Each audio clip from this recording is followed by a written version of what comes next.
Hello everyone and welcome to a new episode of Fit Till 30. As always, I'm your host Tudor, and today I want to go a bit more into depth with what I believe to be the cornerstone of, let's say, my functioning weight loss method. So as I mentioned in the previous episode, which I put up last week, I mentioned that I had already had a pretty successful attempt at losing weight last year, but that was ultimately unsuccessful. Now, of course, I still believe that this method is valid, and I sincerely recommend it to people that want to try something that is technically easy to follow if you understand the point of it, and also doesn't come with any implicit dietary restrictions. Of course, the method I'm talking about is calories in, calories out, normally abbreviated CICO. Now, this method is based on the very simple principle that everyone needs a certain amount of calories per day, which you can use a lot of calculators on the internet to find out exactly what is your caloric requirement. Once you do this is basically your normal metabolic requirement for one day. So that means that basically if you want to lose weight, you simply have to consume less calories than this benchmark number. And of course, the opposite applies. If you want to gain weight, you just need to eat more than this benchmark number. Now, in my case, it was a very successful method to follow because for me, I've always been more of a numbers person. I always found more comfort in things that are more exact or clear. And for me, CICO represents exactly this, a method where the numbers are laid out exactly at the start, you know exactly what is expected from you, and there is no ambiguity in what you're allowed, what you're not allowed, because you make the rules yourself, basically. You're just given a benchmark and you know that you need to eat within that benchmark. So that means you don't have to necessarily worry about, is this something I'm allowed to eat or not? You just have to think about it kind of like budgeting money, honestly. It's something like, can I afford to eat this today? Not, am I allowed to eat this today? Is it like, if I eat this today, that might mean tomorrow I need to eat less to compensate. So it's the kind of method that requires a lot of, let's say, more long-term planning than one single meal, which admittedly for a lot of people is exactly the biggest problem when it comes to weight loss, right? Like it's the thing that, oh, I can eat this large meal, right? It won't impact me in the long term. And yet, of course, you just end up repeating the same mistake, right? A large meal now, a large meal later today, a large meal tomorrow, a large meal next week, and so on and so forth. So that's why I believe CICO in itself is a method that can be really effective if you really put your mind into it. And that is obviously its biggest weakness by far. You really need to put your mind into it. With other diets, you might think like, oh, I just can't consume one certain category of food, or I need to just avoid certain things, which, sure, it might sound more harsher, but at least mentally it doesn't take as large a toll. So I do believe that CICO is a very good method, but its biggest downside is that you really need to think about it pretty much with every meal. So if you already have a very busy life, or you find yourself with a lot of stress and having to take a lot of decisions on a daily basis, CICO will just be adding up on that pile. And I think that's what made it break down for me personally as well. It was just a matter of when I was in a more relaxed period of my life, so to speak, CICO seemed to work perfectly because I could dedicate my time to it. I could really sit there and calculate my calories and input them into a calorie tracking software and making sure that I'm eating my macros, making sure that I'm eating enough but not too much, and so on. But when I started to have more responsibilities at work, a lot of things propped up, and I simply couldn't also fit in all of the mental gymnastics that you need to follow CICO. So that's in a nutshell, I guess, what I would describe in relation to this method. Now, of course, CICO wasn't the only thing that I employed in the past. In regards to weight loss, I also tried to employ for a long time exercise, and I do still believe that, including for this upcoming attempt, so to speak, I still think fitness plays a vital role. But I think a very big misconception that a lot of people have is that fitness itself is the solution, right, to a weight problem. In reality, fitness only accounts for so little, so to speak, in terms of calories burned in a day.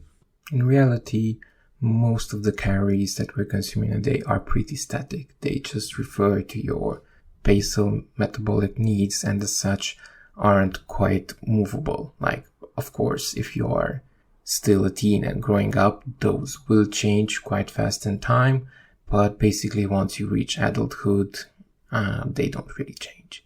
So whilst fitness obviously helps, and I still think it's something that anyone should do to the best of their ability if possible, it's not the thing that will drastically change your weight loss, especially if you take also into consideration a bit the physiological effect, in the sense that each time you exercise, you obviously also wear out your muscles and your body will start demanding more food to replace basically lost muscle during exercise and to make the muscle stronger for your next exercise. So most of the time people that work out and hope that that'll be the only thing they need start to realize that actually they are hungrier than before and eat more to compensate for all of the fitness they've been doing. So that is also something that's a bit counterintuitive, I know, and something that I had to discover for myself. But I do believe that the greatest thing when it comes to weight loss is dedication. And I don't just mean it as motivation, which sometimes it could get confused with, right? Because motivation in and of itself, whilst very helpful, is not the be-all end-all. And what I mean by this is that motivation has a tendency of being very flaky. It will fluctuate in time. It will leave you when you need it the most. And it will usually follow a pattern of, let's say you are just starting out with a weight loss program. You obviously are very excited to do this. You are finally making a decision that you feel is right for you and your body. So obviously you'll be very excited about it. You'll be very motivated, and that will help you at the start. But like with most things, humans generally value variety a lot more than we perhaps realize sometimes. So once something starts to become a routine, right? Like you've established what you're going to do as part of your weight loss program. You are following the rules. You are doing whatever things are needed as part of it. It starts to not be novel anymore. It's starting to settle down. You are starting to realize that, this is fun and games, but it's getting pretty boring. I'm doing the exact same things. I need to keep doing this for how long? Maybe half a year, maybe a year. You will start to wear out and you'll start to get bored of it. And motivation will start to disappear. And that's usually when slippages start to happen. You start to go back to whatever unhealthy diet you were having before starting your weight loss program.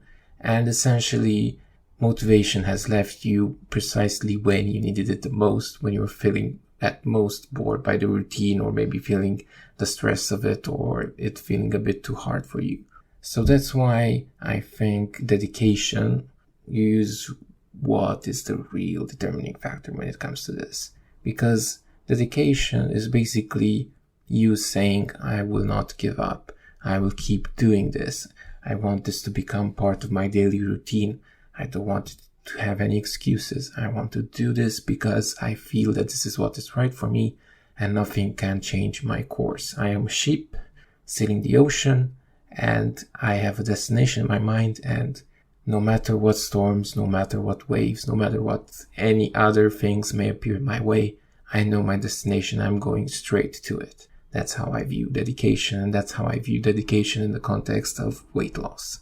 So I think that's what really makes a difference between just a weight loss attempt and a weight loss success. Now, again, obviously, I hope that by the end of this year, I will actually have provable long-term results of this theory that I have, so to speak, because obviously, as I said, until now, I think all of my weight loss attempts have been too much motivation driven and too little dedication driven.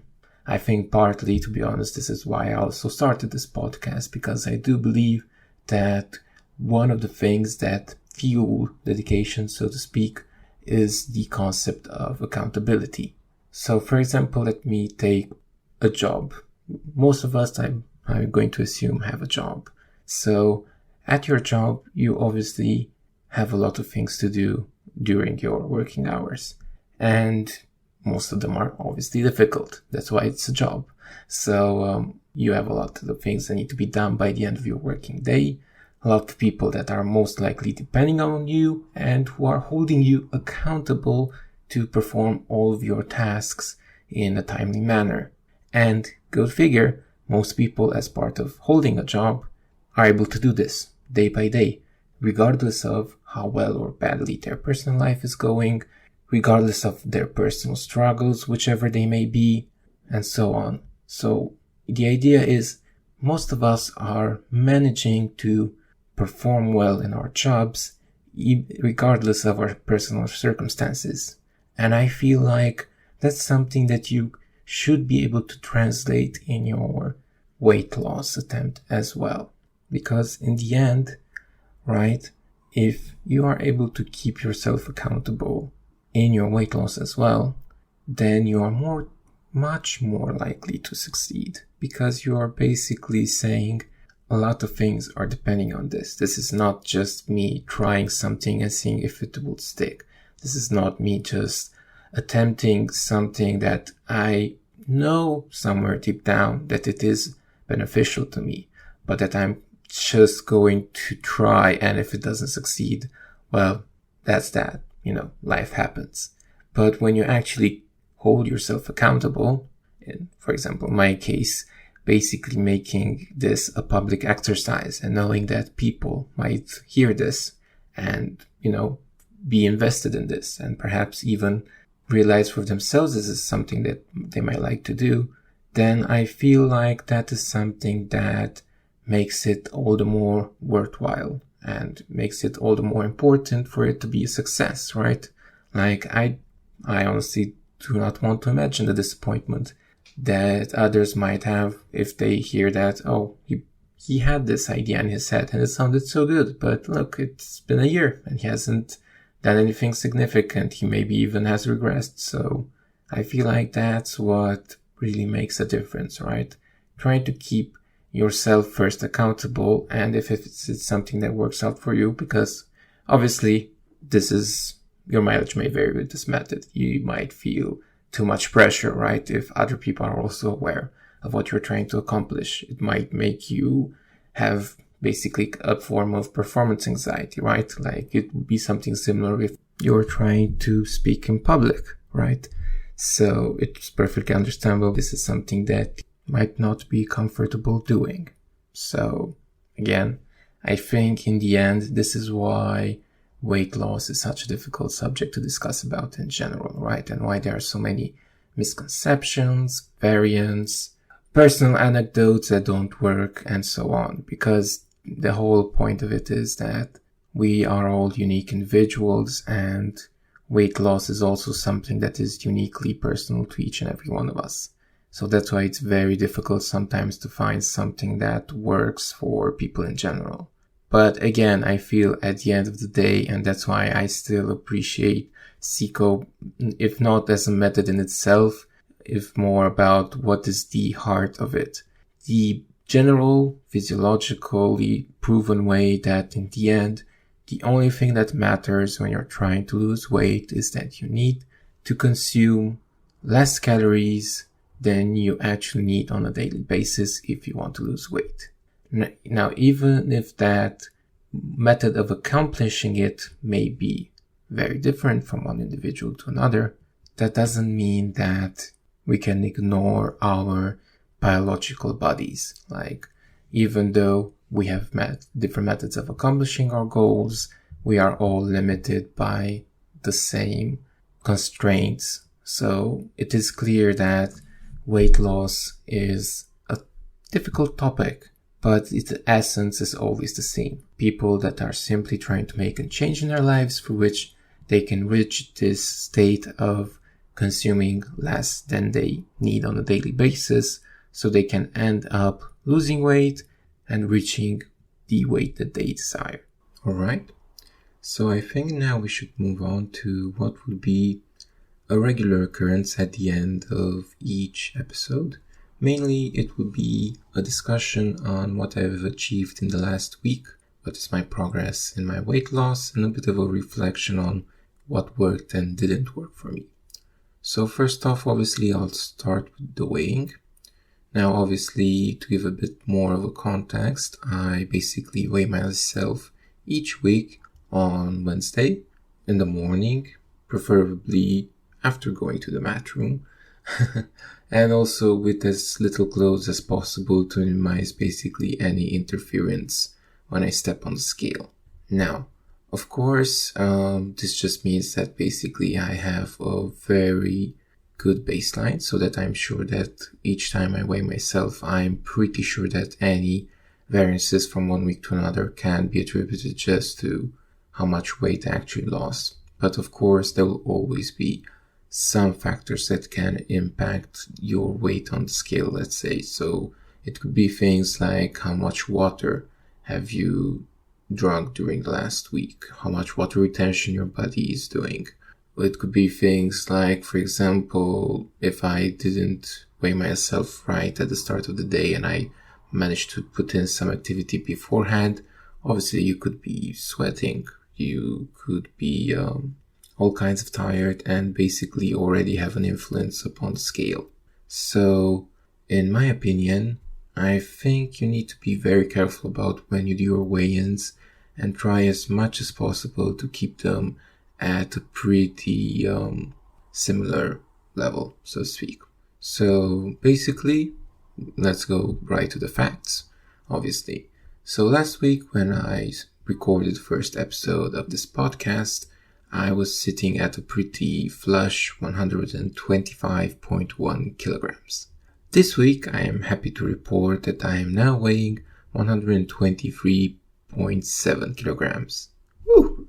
So that's about 1.4 kilograms of weight lost, which is quite awesome and pretty much what I would like to see happening, at least for the first while. So if you even check out most, let's say, literature on this topic, one of the good baselines for weight loss is that you should aim to lose about 1% of your total body mass per week at the most. So that means basically at the start you will lose a lot more weight because obviously you're working with more, but as you're gradually approaching your targeted weight, you lose less and less per week, even if you're applying, let's say, the same strategy, which is quite normal. So basically, I believe the point here is that this was a good week. I mean, to be honest, I'm actually a bit surprised because I started off last week to pretty much a bit of hedonism, honestly. Like, I obviously had birthday cake on last Wednesday and Thursday. I ate pretty much whatever I wanted because, again, birthday,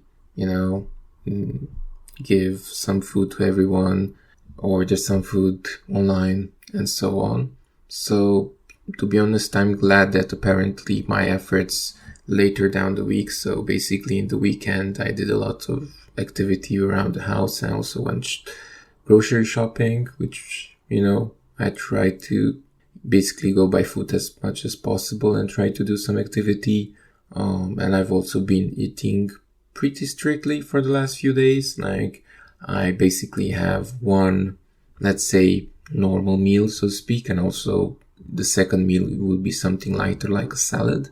So I also think that helped. And one thing I've tried to curb my sweet tooth, so to speak, is that I've transitioned from more traditional desserts to things like basically rice pudding, because apparently those are actually pretty light on calories for what they are. So I've been eating those when I've really wanted something sweet. And also I've been eating a lot of plums as, again, a substitute for more sweeter things, which again was pretty nice. So yeah, I mean, all in all, I think this week was a good success and a good, let's say, first weekly progress report. So yeah, I guess all in all, thank you very much for listening. I hope this was informative for you, and I look forward to seeing you next Wednesday when the next episode of this podcast airs.